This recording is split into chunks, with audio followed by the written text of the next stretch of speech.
మీరు రక్షించడానికి నీ కుమారుని లోకానికి పంపించారు. ఆయన లేఖనముల ప్రకారం మా పాపాల కొరకు సిలువపై మరణించి సమాధి చేయబడి లేఖనముల ప్రకారం 3వ దినం లేపబడి 40 దినాలు సజీవులుగా కనపరుచుకుని పరలోకానికి వెళ్ళి రాజున ప్రభువైన యేసుక్రీస్తు ద్వారా మీరు ఇచ్చిన సహవాసాలు బట్టి మీకు స్తోత్రం. ప్రభావ మీరు మా నుండి ఏదైతే ఆశిస్తున్నారో ప్రభావ మేము కూడా ఆత్మతో సత్యంతో ఆరాధించడానికి మమ్మల్ని మీరు సిద్ధపరచండి. వాక్య క్రమంలో ఆత్మ క్రమంలో ప్రభావ ఆత్మతోనూ సత్యంతో మిమ్మల్ని ఆరాధించడానికి మీరే మమ్మల్ని దర్శించినట్టు ప్రార్థన. ఈ దిన పరిచర్య అందరికీ సహాయం చేయండి ప్రభావ. నీ సత్యం నిమిత్తమే నన్ను జ్ఞాపకం చేసుకోండి.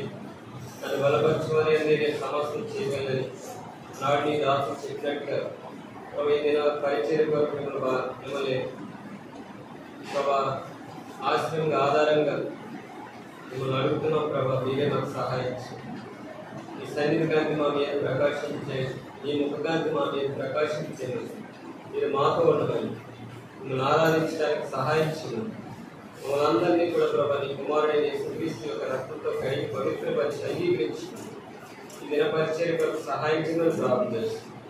ప్రభావ కీర్తన గ్రంథం 79:9 నెరవేర్చి కీర్తన గ్రంథం 67:2 కూడా నెరవేర్చి ప్రభావ హెచ్కేల్ గ్రంథం 2:2 మత్తయి సువార్త 10:20 ప్రభావ మా పట్ల నెరవేర్చింది. మాతో మీరు ఈ సమయం ప్రభావ మాకు ఆశీర్వాదకరంగా దీవెనకరంగా ఇచ్చింది. నీకు మహిమకరంగా ఉంచుకుంది. మనందరినీ మీ ప్రభాస్తాలుగా తీర్చుకోండి. చనిపెట్టైన వారికి కూడా మీ స్వాధీనం ఉంచుకోండి. వారికి కూడా వైభవం దయచేయండి. అన్ని విషయంలో నీ కృప కోరుకుంటుంది. మీ సహాయం కోరుకోండి. బలహీనమైన జ్ఞాపకం చేసుకోండి. నీ మాట నా నోటి వచ్చి నీ చేతి నీళ్ళు కాకుండా నా నోటికి చూడండి. బలపరిచి నేను బోధించండి. మమ్మల్ని మీ కృపాస్తాలుగా తీర్చుకోండి. ప్రభు యేసుక్రీస్తు వారి శ్రేష్టమైన నామములో సహాయం కొరకు అడుగుతున్నాం తండ్రి. ఆమేన్.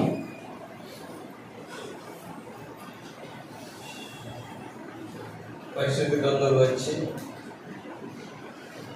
ద్వితీయోపదేశ కాండము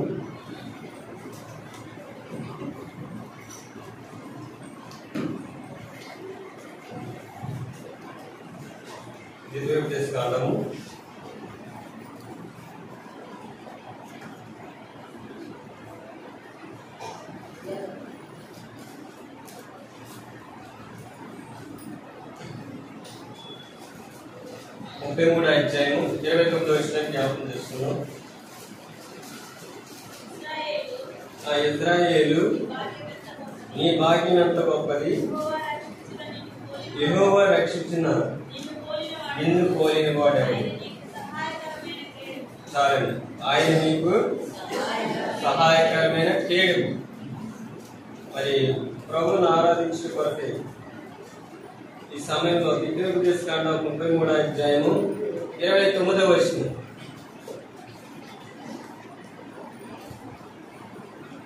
ఇశ్రాయేలు నీ భాగ్యమంతా గొప్పది. రెండో మాట, యెహోవా రక్షించిన నిన్ను పోలిన వాడు ఎవడు. మరి ఇశ్రాయేలు నీ భాగ్యమంతా గొప్పది. మరి ప్రభు రక్షించాడు. నిన్ను పోలిన వాడు ఎవడు. ఇశ్రాయేలు యొక్క భాగ్యం ఏంటండి? అక్కడ లేఖనాల్లో చూడండి, ద్వితీయోపదేశ కాండంలో ఏముందంటే 34 ఇశ్రాయేలు నీ భాగ్యం ఎంత గొప్పది, యెహోవా రక్షించిన నిన్ను పోలిన వాడు ఎవడు. అంటే ఇశ్రాయేలు ప్రభు రక్షించారు. ఆ రక్షించిన వారిని పోలిన వారు ఎవరు లేరు. ఇశ్రాయేలుకి దేవుడు ఇచ్చాడు, భాగ్యం ఇచ్చాడు. ఏంటి ఆ భాగ్యం చెప్పండి. ఒక మాట ఉంటుంది చూడండి, కీర్తన గ్రంథంలో కూడా, కీర్తన గ్రంథం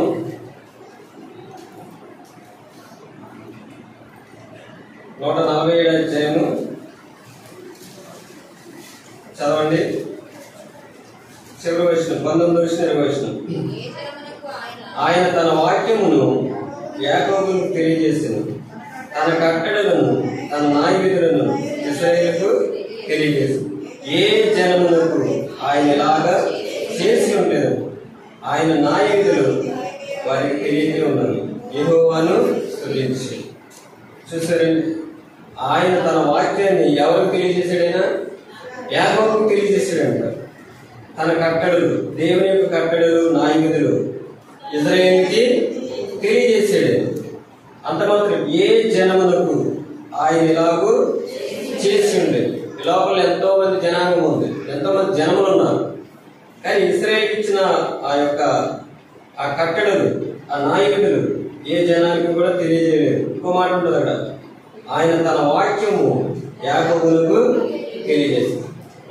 వాక్యం తెలియజేయబడితే ఏం జరుగుతుంది చెప్పండి, చెప్పాలి. దేవుని వాక్యము తెలియజేయబడ్డది యాకోబు. వాక్యం ఎవరు? ఆది యందు వాక్యముండు, వాక్యమే. యాకోబుకి ఎవరు తెలియజేయబడ్డారు? దేవుడు. ఆది యందు వాక్యముండును, ఆ వాక్యమే దేవుడే. యాకోబుకి దేవుడు తెలియజేయబడ్డాడు.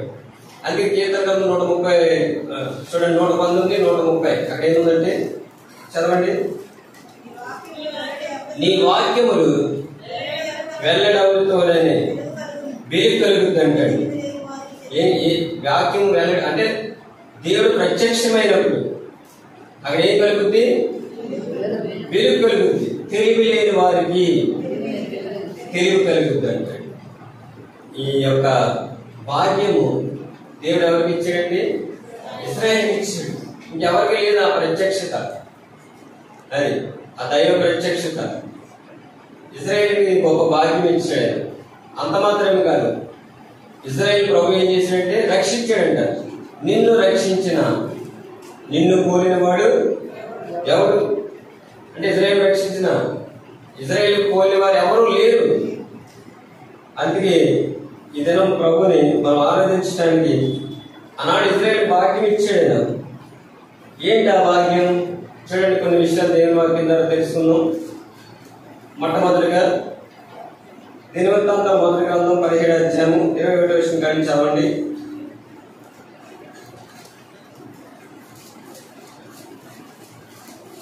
పదిహేడు అధ్యాయం 21.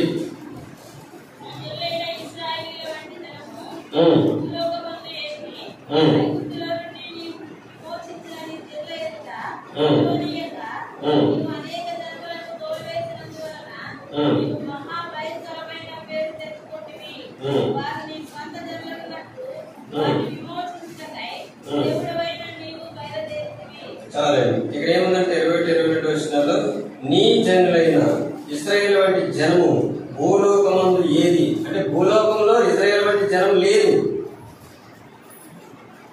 వాళ్ళు ఎవరంటే విమోచింపబడిన వారు. చూడండి, నీ జనులైన ఇశ్రాయేలు వంటి జనము భూలోకమందు ఏది? ఐగుప్తులో నుండి నీకు విమోచించిన దేవుడు ఏం చేశాడండి? ఆ ఇశ్రాయేలు విమోచించాడు. గత దినాలుగా మనం బైబిల్ స్టడీలో కొన్ని విషయాలు తెలుసుకున్నాం.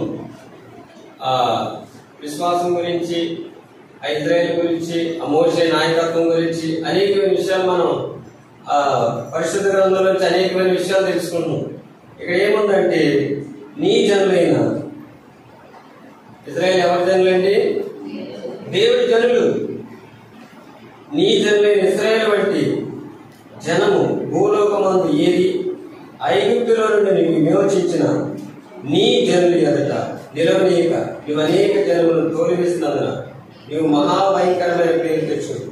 వారు నీ సొంత జనులు అన్నట్టు వారిని విమోచించుటకే దేవుడమైన నీవు బయలుదేరు.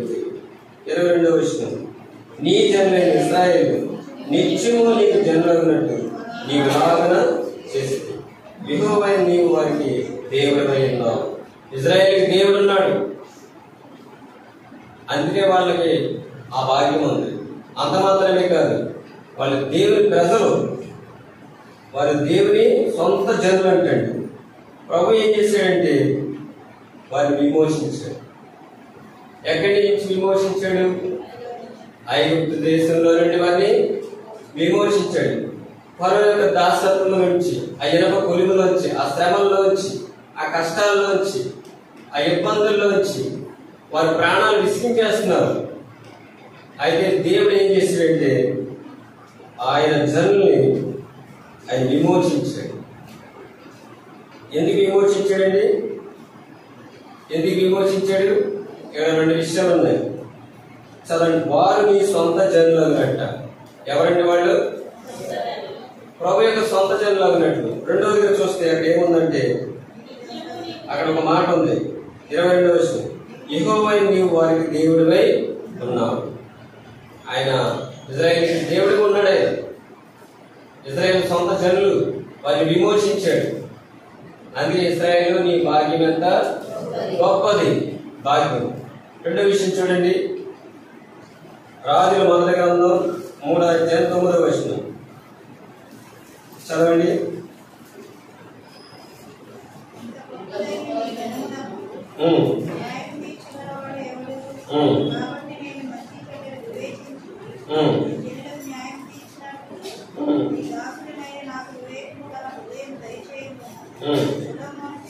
చాలండి. అక్కడ మరలా చదవక మాట 3వ వచనంలో చాలండి. ఏ జనం అండి ఇది? గొప్పదైన జనం. ఎంత గొప్పదైన నీ జనములకు న్యాయం తీర్చగలవాడు. ఇజ్రాయేలుకి వాళ్ళు ఎటువంటి వారంటే వాళ్ళ గొప్ప జనం. ఎంత గొప్పదైన నీ జనం. 5వ వచనం చదవండి. 7వ వచనం. నీ దాసులే నేను నీ కోరుకున్న జన్మలచ్చిన వారు విస్తరించినందున వారిని లెక్క పెట్టేట్టు వారి విశాల దేశం తరిగించేది అసాధ్యం. అందుకే ఆయన మాట్లాడు, ఎంత గొప్పదైన నీ జనములకు న్యాయం తీర్చగలవాడు ఎవడు? ఎవడు? అందుకే ద్వితీయోపదేశకాండంలో మనం చదివిన భాగంలో ఇజ్రాయేలు నీ భాగ్యమంతా గొప్పది, గొప్పది. 3వ చూడండి, ద్వితీయోపదేశకాండం 7వ అధ్యాయం 6వ వచనం చదవండి. ద్వితీయోపదేశకాండం 7వ అధ్యాయం 6వ వచనం.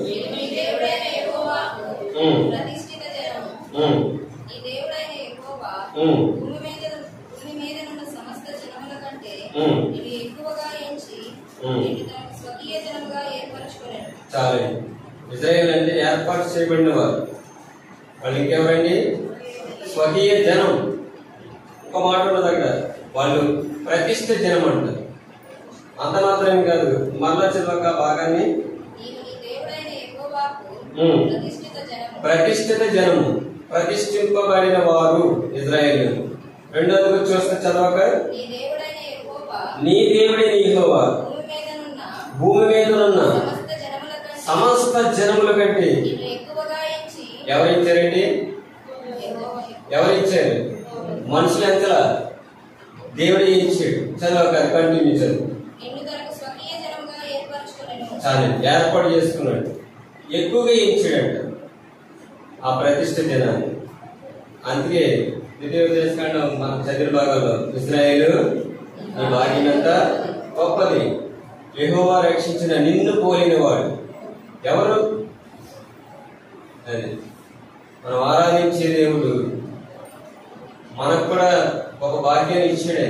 ఏంటంటే చెప్పండి, ఏదైనా నువ్వు మందిరంలోకి వచ్చావంటే, నువ్వు ప్రభుని ఆరాధిస్తున్నావంటే అది ప్రభు ఎంత గొప్ప కార్యం చేశాడు నీ ఏడల నా ఏడల మనం అనుకుంటాం. లోకంలో తృణీకరింపబడవచ్చు, ఎవరైనా పట్టించుకోవచ్చు. కానీ ప్రభు నేనేం చేసినంటే నా ఎంతకు వచ్చేవారు నేను ఏమాత్రము త్రోసివేయలేదు. సరే, మనుషులు త్రోసివేస్తారు కానీ ప్రభు మాత్రం త్రోసివేయడు. అందుకే ఈ దినాన్ని నువ్వు బ్యాంకులోకి వచ్చి కూర్చున్నావు. మరి మందిరంలోకి వచ్చేవంటే దేవుని మహాకృపది, కనికరం, అది దయ. మరి ఈ సమయంలో ఇశ్రాయేలుకి దేవుడు గొప్ప భాగ్యాన్ని ఇచ్చాడు. మాట్లాడుతూ చూడండి, ద్వితీయోపదేశకాండం 4వ అధ్యాయం 6వ వచనం.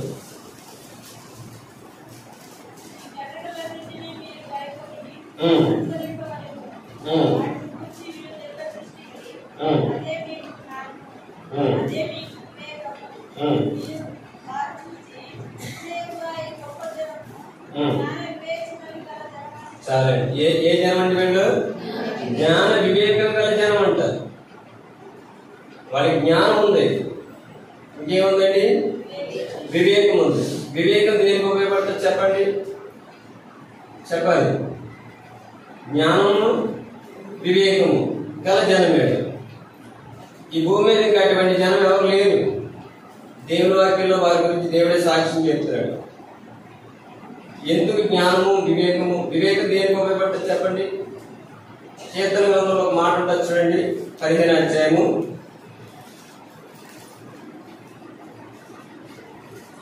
కీర్తన గ్రంథం 15వ అధ్యాయము 2వ వచనం. వివేకం కలిగి క్షమించడం 14:2. వివేకం కలిగి దేవుని వెతుకువారు కలరేమో అని యెహోవా ఆకాశం నుండి చూసి నరులను పరిశీలి వారందరూ దారి తొలగి బొత్తిగా. అంటే వివేకం లేనివాడు ఏం చేస్తాడండి చెప్పాలి? దేవుని వెతకడం. ఈ భూమి మీద ఏదేదో వెతుకుతాడు, డబ్బులు వెతుకుతాడు, రకరకాల భూ సంబంధమైన వెతుకుతాడు. కానీ వివేకం ఉన్న వ్యక్తి ఎవరు వెతుకుతాడంటే దేవుని వెతుకుతాడు. అందుకే ఇజ్రాయేలు ఏదైనా శ్రమ వచ్చినప్పుడు, కష్టం వచ్చినప్పుడు, వాళ్ళ పైకి రాజులు యుద్ధం చేయడానికి వచ్చినప్పుడు వాళ్ళు ఎవరు వెతుకుతారండి? సైన్యాన్ని వెతకరు, ఇతరుల సహాయం అడగరాడు. ఎవరిని అడుగుతారు? ఇప్పుడు దావీదు ఉన్నాడు, దావీదు ఎక్కడికి వెళ్తాడు? అయినా దేవుని దగ్గరికి వెళ్తాడు. యెహోషాపాతు రాజు ఉన్నాడు, ఎక్కడికి వెళ్తాడు? దేవుని వెతుకుతాడు. ఇంకా ఆశా ఉన్నాడు, ఎవరు వెతికాడండి? శ్రమల్లో, కష్టాల్లో దేవుడిని వెతుకుతాడు. ఆ వివేకం ఏం చేస్తుంది? వివేకం కలిగి దేవుడు వెతుకువారు కలరేమో అని యెహోవా ఆకాశం నుండి ఎవరు చూస్తున్నాడండి? నరుని చూస్తున్నాడంట. చూసినప్పుడు వాళ్ళు ఎలా ఉన్నారంటే చూడండి, వారందరూ దారి తొలగి బొత్తిగా చెడిపోయినారు. అయితే దేవుడు ఇజ్రాయేలుకి ఏమి ఇచ్చినట్టే వారి జ్ఞాన వివేకం గల జనులు. అందుకే వాళ్ళ వాక్యం గొప్పది. ఒక మాట ఉంటుంది చూడండి, సంఖ్యాకాండము 22వ అధ్యాయము 12వ వచనం చదవండి. అందుకు దేవుడు నువ్వు వారితో వెళ్ళకూడదు, ఆ ప్రజలను శపింపకూడదు. చాలండి. ఇజ్రాయేలు ఎటువంటి వారండి? ఆశీర్వదింపబడిన జనం. వాళ్ళు శపింపబడిన వారు కాదు. దేవుడే వారిని ఆశీర్వదించాడు. దేవుడే వారిని ప్రతిష్ఠిత జనంగా చేసుకున్నాడు. దేవుడే వారికి జ్ఞాన వివేకం ఇచ్చాడు. దేవుడే వారిని సొంత జనులన్నట్టు ఐగుప్తులో నుంచి ప్రభు ఏం చేశాడండి? విమోచించాడు. వాళ్ళు ఆశీర్వదింపబడిన జనం. అదే సంఖ్యాకాండంలో ఒక మాట ఉండదు చూడండి, 23వ అధ్యాయం 9వ వచనం.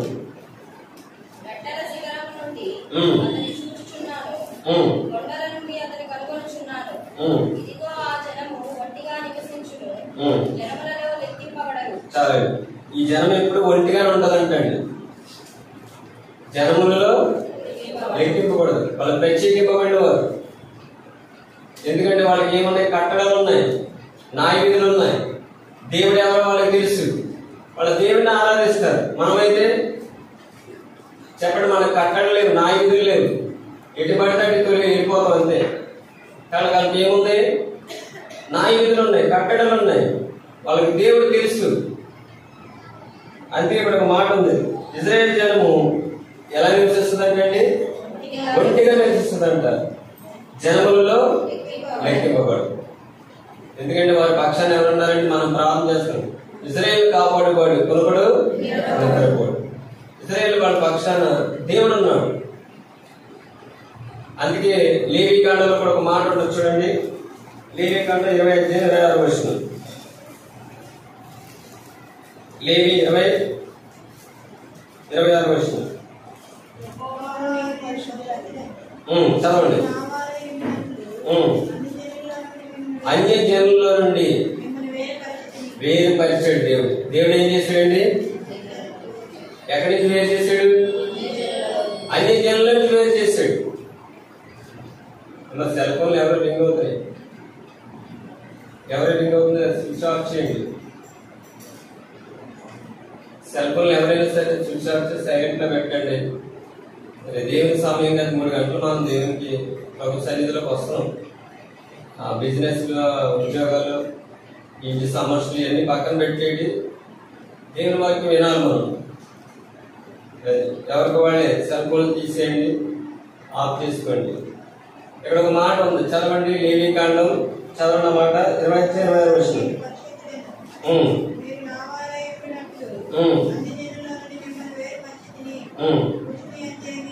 సరే, వీళ్ళు పరిశుద్ధమైన జనం, అందుకే ఆ మాట అంటాడు. ద్వితీయోపదేశకాండం 35 ఏముందండి? ఇజ్రాయేలు నీ భాగ్యం ఎంత, మరి వాళ్ళకి భాగ్యం ఇచ్చాడు దేవుడు. మరి మనకేముంది చెప్పండి? మనం ఏమని రాయబడ్డది అక్కడ? అన్ని జనులని రాయబడ్డది. ఏ జన్మలకు ఈ దేవుడు ఇలాగా చేసాడు. మరి మన పరిస్థితి ఏంటి? నువ్వు దేవుడిని ఆరాధించాలంటే నీకేదో ప్రభు ఇచ్చి ఉండాలి, నీకేదో భాగ్యం ఇచ్చి ఉండాలి, లేకపోతే నువ్వు ప్రభుని ఆరాధించు. మరి ప్రభు మనకేమి ఇచ్చాడు? ఇజ్రాయేల్ గురించి చూస్తే వాళ్ళు ప్రత్యేకింపబడిన వారు, ఆ దేవుడి సొంత జనులు, వాళ్ళు విమోచింపబడిన వారు, ఆశీర్వదింపబడిన వారు, వారి పరిశుద్ధ జనము. ఆ జనానికి కట్టడలు ఉన్నాయి, న్యాయ విధులు ఉన్నాయి. మరి మనకేమున్నాయి చెప్పండి? అందుకే యాకోబు రాసిన పత్రికలో ఒక మాట ఉండదు చూడండి. యాకోబు రాసిన పత్రిక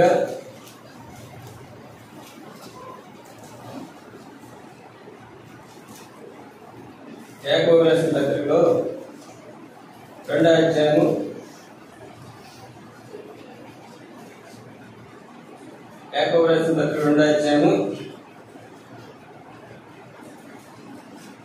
5వ వచనం.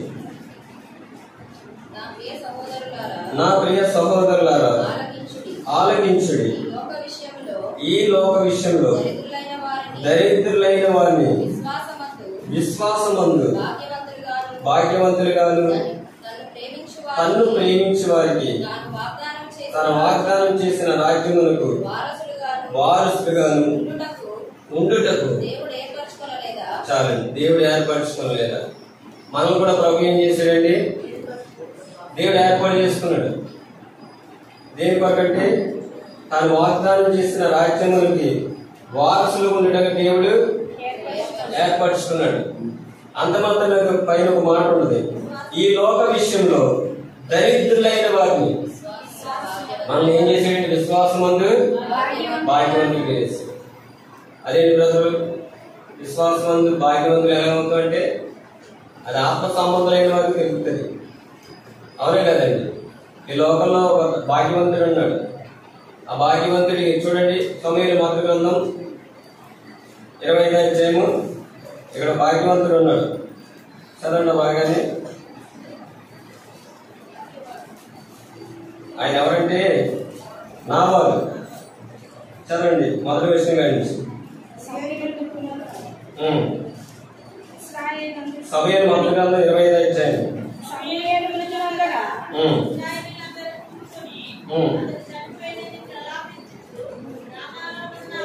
రెండవ విషయం కానీ చదవక.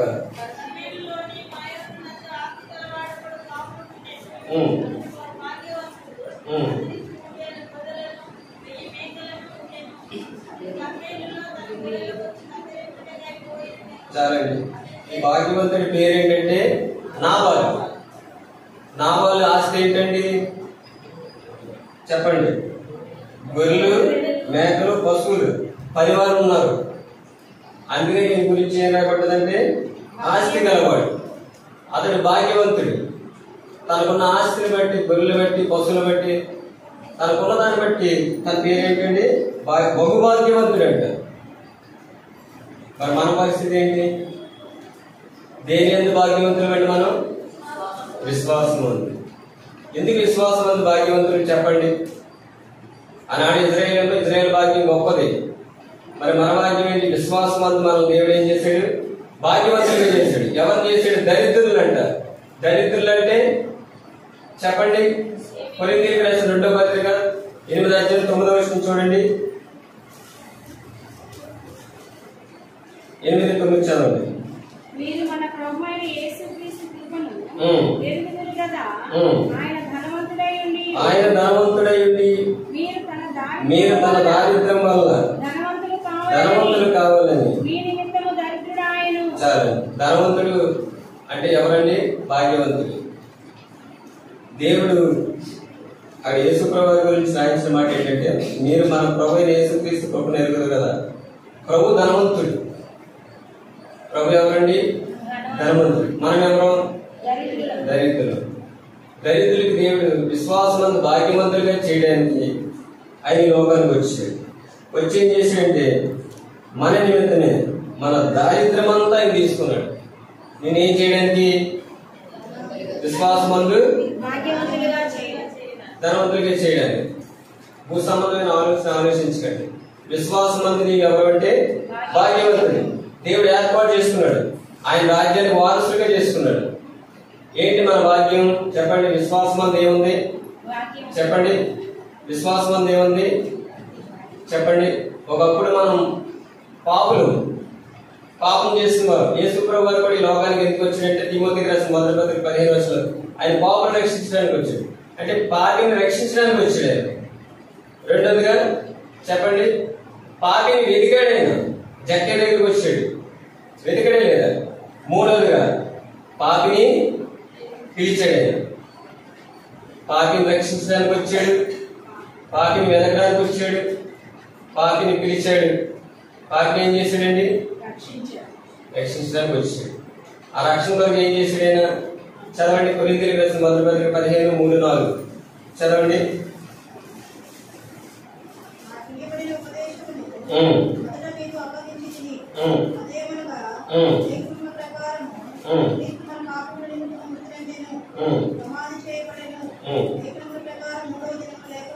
చాలు. 14 వచనం చదవండి. మరియు క్రీస్తు లేకపోయింది రెండని ఏడల మేము చేయ ప్రకటన వ్యర్థమే. మీ విశ్వాసము ఆయన లేపబడ్డాడు కాబట్టి మనకేం కలిగిందండి? విశ్వాసం. అక్కడ ఒక మాట ఉంటుంది 17 వచనం. క్రీస్తు లేపబడిన ఏడల మీ విశ్వాసము వ్యర్థమే, మీరింకను మీ పాపంలోనే ఉన్నారు. అంటే ఆయన లేపబడ్డాడు కాబట్టి ఎప్పుడైతే ప్రభు యొక్క మాటలు విన్నావో విశ్వాసం కలుగుతుంది.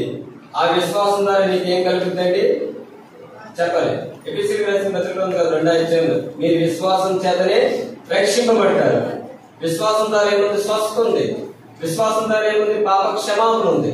విశ్వాసం ద్వారా మనం ఏం చేసాడని ప్రభు భాగ్యవంతులుగా చేశాడు. అది మనకు కనబడదు. ఎఫెసీయులకు రాసిన పత్రిక మొదటి అధ్యాయంలో కూడా మాట ఉంటుంది. ఆయన ఏమనుగ్రహించాడు చూడండి. ఎఫెసీయులకు రాసిన పత్రిక 6వ వచనం, మొదటి అధ్యాయం 6వ వచనం చదవండి. తన ప్రియనయందు తాను ఉచితముగా మనకు అనుగ్రహించిన తన కృపా మహిమకు కీర్తి కలుగునట్లు తన చిత్త ప్రకారమైన దయా సంకల్పము చొప్పున. ఇక్కడ ఒక మాట ఉంది ఏంటంటే 3వ వచనంలో మాట ఉంది. మన ప్రభువైన యేసుక్రీస్తు యొక్క తండ్రి యొక్క దేవుడు స్తుతింపబడిన గాక. ఆయన క్రీస్తునందు పరలోక విషయంలో ఆత్మ సంబంధమైన ప్రతి ఆశీర్వాదము మనకు అనుగ్రహించాడు. ఏమనుగ్రహించాడు ప్రభు? పరలోక విషయంలో, భూలోక విషయంలో కాదండి. భూలోక విషయంలో అయితే శరీర సంబంధమైన అవి ఏమైపోతాయండి? ప్రభువుకు మాటలు భూమి ఆకాశం గతించినా కానీ నా మాటలు గతించు. అయితే మనకి ఏమి ఇచ్చాడంటే ప్రభు పరలోక విషయంలో ఆత్మ సంబంధమైన ప్రతి ఆశీర్వాదము మనకు అనుగ్రహించాడు. దేని వల్ల కలిగింది? ఇది విశ్వాసం. మన విశ్వాసం అందు ఏం చేశాడు ప్రభు? భాగ్యవంతులుగా చేశాడు. నిన్ను నన్ను కూడా భాగ్యవంతులుగా చేయడానికి ప్రభు యేసుక్రీస్తు వారు ఈ లోకానికి ఎలా వచ్చాడండి చెప్పాలి? దరిద్రుడు అయిపోయాడు. దరిద్రుడిని ఎవరైనా లెక్క చేస్తారండి చెప్పండి? ఒకవేళ సిస్టర్స్ బాగా డబ్బుండి వెండి బంగారాలు ధరించుకుని ఏదైనా కారులో కానీ ఫ్లైట్లో కానీ దిగితే ఏమంటారండి? మీరు దిగ్గానే ఏమంటారు చెప్పాలి? అంటే మీకు కలిగి ఉన్న వాటిని బట్టి చూసినప్పుడు ఏమంటారు చెప్పలేండి? మీకు ఎప్పుడు వెళ్ళాలి ఏమంటారు? పదాలు మారిపోతాయి. ఏమంటారు? మేడం అంటారండి, అంతే కదా? మేడం గారు ఏం కావాలి? కూర్చోండి, గబగబా అన్ని శుభ్రం చేసి కూర్చోబెట్టి దిగుతారంటే ఈ తాగుతారండి. అదే ఏమి లేకుండా వెళ్ళారనుకోండి దరిద్రులు. కానీ వాచ్మెన్ కూడా ఏం చేస్తాడు చెప్పండి? లోక పరిస్థితి. నీకు మంచి వస్త్రాలు ఉన్నాయి, బంగారం ఉంది, కార్లు ఉన్నాయి, అన్ని ఉన్నాయి, పొలాలు ఉన్నాయి, అన్ని ఉన్నాయి అనుకోండి, నీకు ఇచ్చే గౌరవం లేదు, ఏమీ లేదు, దరిద్రుడిగా ఉన్నావు. ఏం చేస్తారు చెప్పండి? ఆయన ప్రభు ఏం చేశాడంటే దరిద్రులేని మనమే విశ్వాసం భాగ్యవంతులుగా చేయడానికి ఆయన లోకానికి ఎలా వచ్చాడండి? లేదు. అందుకనే ప్రభువుని ఎక్కువ తృణీకరించారు, అంగీకరించలేదు. ముఖం మీద ఉమ్మేశారు, చెంపదెబ్బ కొట్టారు, అవమానపరిచారు, తల మీద ముళ్ళకిరీటం పెట్టారు. వాళ్ళు ఏం కోరుకున్నారంటే బరబ్బా కావాలనుకున్నారు, ఆ బందికొట్టును కోరుకున్నారు, కానీ ప్రభుని వద్దని. దేనికని చెప్పండి? ఆయన ఈ లోకానికి ఎలా వచ్చాడు? దరిద్రం వచ్చాడు. దారిద్రం ఉన్న వాళ్ళు ఎవరు అంగీకరించారు? అవునా కదండి? ఏమీ లేదు, మీరు బొమ్మకాడ నుంచి ఏమీ లేకుండా వచ్చి వస్త్రాలు చిరిగిపోయి, అన్ని చిరిగిపోయి సిరాకు ఉన్న శుభ్రం లేదు. మనం ఏం చేస్తాం? చేయి ఖాళీ లేదు, చెప్పండి, చేయి ఖాళీ కట్టడానికి కూడా ఇష్టపడరు. అదే 2 కార్లు వేసుకొచ్చి 10 మంది దిగారనుకోండి, గబగబ గేట్ తీసేస్తారు. చూసారా ఏం చేస్తారు? లాంగ్ తీసుకెళ్తారు, కూర్చోబెడతారు, ఏది కావాలని అడుగుతుంది. అవునా కదా? ఈ లోకంలో చూడండి, లోక విషయం అంటే ప్రభు విశ్వాసం మనల్ని ఏం చేశాడు? భాగ్యవంతంగా చేశాడు. ఏదో గొర్రెలు, మేకలు, డబ్బు, కాళ్ళు, లేదా వెండి, బంగారాలు, వీటిని బట్టి కాదండి మన భాగ్యవంతులు. దేని బట్టి అండి? విశ్వాసం. ఇక్కడ ప్రభు అంటారు, నీ విశ్వాసం నిన్ను రక్షించు, నీ విశ్వాసం నిన్ను స్వస్థపరిచింది. విశ్వాసం గురించి ఇంకో మాట ఉంటుంది చూడండి. గలతీయులకు రాసిన పత్రిక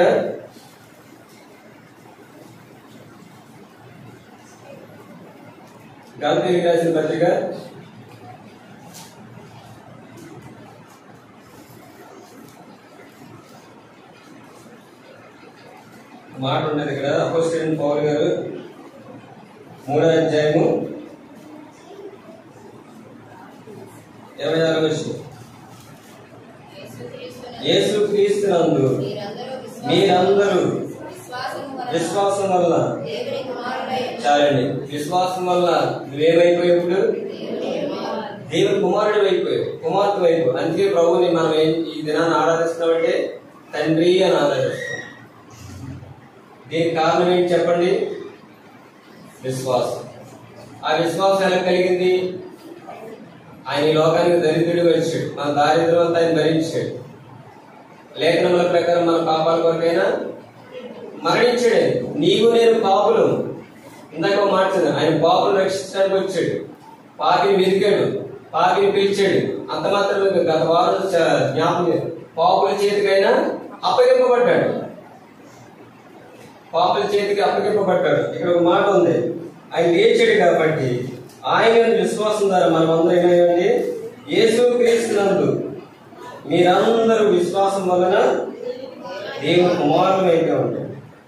రెండోది ఒక మాట చూడండి, అంటే క్రీస్తులోనికి బాప్తిసం పొందిన మీరందరూ క్రీస్తుని ధరించుకున్నాం. మీకు ఒక విషయం చెప్తున్నా, మందిరానికి వచ్చేవాళ్ళు ఇంకా కులాలు బట్టి వేరవ్వకండి. నీకున్న భాగ్యం పోగొట్టుకుంటుంది. నువ్వు శరీర సంబంధంగా ఆలోచించు, భూ సంబంధంగా ఆలోచించు. నువ్వు దేవుడు ఏం చేశాడంటే విశ్వాసం వల్ల నేను ఏం చేశాడు? దేవుడు కుమారుడిగా, కుమార్తెగా చేశాడు. ఆ ఆధిక్యత కలిగి ఉండు. నువ్వు పరలోకానికి వెళ్ళాలంటే నీ కులం, నా కులం, నీ డబ్బు ఏమి పరలోకానికి తీసుకెళ్ళవు. ఇది భూ సంబంధమైంది. ఇక్కడ ఒక మాట ఉంది, అపోస్తలుడైన పౌలు గారు ఏమన్నారంటే యేసు క్రీస్తునందు మీరందరూ విశ్వాసం వల్ల దేవుని కుమారుడు అంటాడు. దేవుని కుమారుడు. రెండో మాట చూడండి, అక్కడ ఒక మాట చదవండి. క్రీస్తులోనికి బాప్తిసం పొందిన మీరందరూ యేసు ప్రభువుని ధరించుకున్నావు. ఎవరు ధరించుకున్నావు? అందుకే మనం ఏదైనా పొరపాటు చేసామనుకోండి, వెంటనే ఎవరికి వచ్చేస్తే ఎవరికి వస్తుంది? ప్రభువుని అంటారు. పిల్లలు తిరుగుతున్నారు, ఆ పిల్లలు తప్పు చేస్తే ఎవరిని అంటారు? నన్ను అంటారు. పిల్లలు కంట్రోల్ చేసుకోకుండా. అవునా కదండి? పిల్లలు తప్పు చేస్తే ఎవరికి వస్తుంది అవమానం? తండ్రికి వస్తుంది. మనం అందరం కూడా ఎవరిని ధరించుకున్నామంటే ప్రభువుని ధరించుకున్నాం. ప్రభువుని ధరించుకున్నాం. మూడవ మాట, అక్కడ ఒక మాట ఉండదు చూడండి, 28వ వచనం. ఇందులో యూదుడని గ్రీసు దేశస్థుడు లేదు, దాసుడని స్వతంత్రుడు లేదు, పురుషుడని స్త్రీ అని లేదు, యేసు క్రీస్తునందు మీరందరూ ఏకంగా ఉన్నారండి. ఇంకా ఒకటే, దేవుడు ఒక్కడే, సంఘము ఒక్కటే. ప్రాంతాలు మారుతున్నాయి. ఈ స్థలంలో ఏం పేరు పెట్టారు? బేతలేహేము పెట్టారు.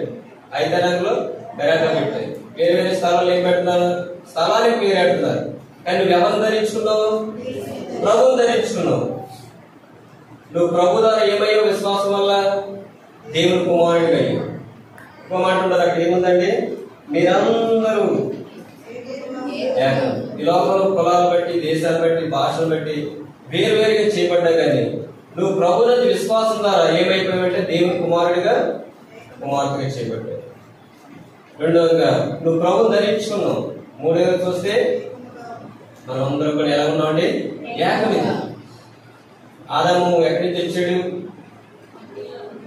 మొదటి ఆదాము ఎక్కడి నుంచి వచ్చాడండి? మనందరం మట్టి కదా. మరి మట్టి కులాలు ఎందుకు? హెచ్చుతగ్గులు ఎందుకు? నేను గొప్ప ఎందుకు? చెప్పండి. ప్రభు వల్ల తను తగ్గించుకున్నవాడు, తను హెచ్చించుకున్నవాడు. మరి ఇంకెందుకు ప్రభుని ఆరాధించాలంటే నువ్వు ఎలా ఉండాలి? క్రీస్తుని ధరించుకోవాలి. ఎందరైతే దేవుని ఆత్మ చేత నడిపింపబడతారో వాళ్ళందరూ కూడా దేవుని కుమారులు అంటారు. నువ్వు దేవుని ఆత్మ చేత నడిపింపబడాలి. నువ్వు ప్రభుని ధరించుకోవాలి. అప్పుడే నువ్వు తండ్రిని ఆరాధిస్తావు. అది యేసు ప్రభు మాట చెప్పారు. సమరస్థితి మాట చదువుకుని మనం ముగించుకుని చూడండి. యోహాను రాసిన సువార్తలో, యోహాను సువార్త 4:23-24 చదవండి.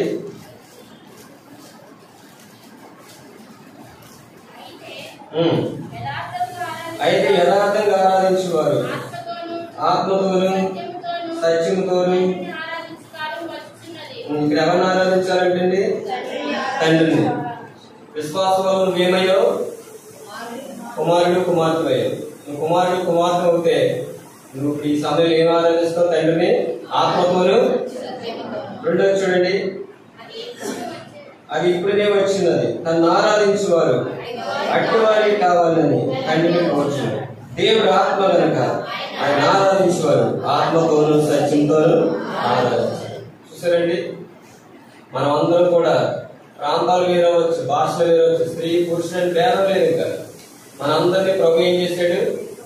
ఏకంగా చేశాడు. నువ్వు క్రీస్తుని ధరించుకున్నావు. నువ్వు క్రీస్తులోకి వచ్చావు. ఇప్పుడు శరీర సంబంధమైన జీవితం కలుగుతుంది, ఆత్మ సంబంధమైన జీవితం. అందుకే అక్కడ ప్రభు చెప్పాడు, కోరుకుంటున్నాడంట. ఆయన ఏమని కోరుకుంటున్నాడండి? ఎటువంటి వారు కావాలి?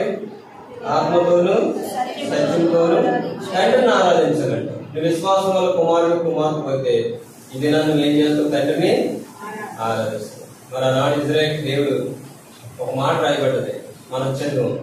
ఇజ్రాయేలు నీ భాగ్యం అంతా గొప్పది, యెహోవా రక్షించిన నిన్ను పోలిన వాడు ఎవడు? అలాగే ప్రభు మనల్ని కూడా రక్షించాడు. మనం కూడా ప్రభు ఏం చేశాడండి? పాపం నుండి రక్షించాడు, శాపం నుండి రక్షించాడు, మరణం నుండి రక్షించాడు. మనం కూడా విశ్వాసం భాగ్యవంతులుగా చేశాడు. మరి మనం ధనవంతులుగా చేశాడు ప్రభు. అందరిని బట్టి మనం ప్రభుని ఏం చేయాలంటే ఆరాధించాలి.